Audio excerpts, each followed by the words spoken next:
èmi ń dúpẹ́ o.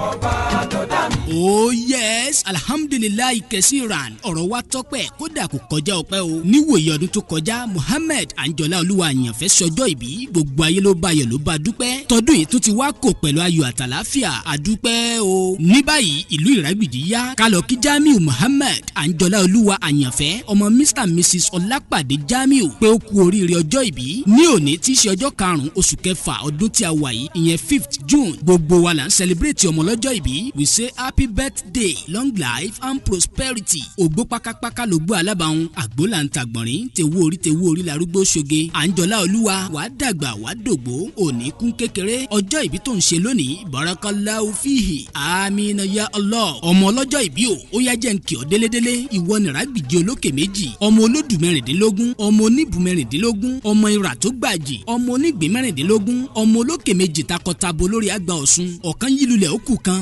ọmọ òkè gàgàrà tí borí ilẹ̀ kílẹ̀ ìwọ lọmọ olódì ìlú ọ̀kan oníyẹ̀pẹ̀ ọ̀kan olókùúta ìwọ lọmọ olódì ẹbọra ogun òjàjàjà kókó Ìrágbìjí ìwọ lọmọ olókùúta odò olómi ayẹyẹ. Jamiu Muhammed Anjola olúwa àyànfẹ́ akí ọ kú oríire ọjọ́ ìbí ìgbà ọdún kan ni àwọn òbí rẹ Mr and Mrs Ọlápàdé Jamiu ló ń kí ọ.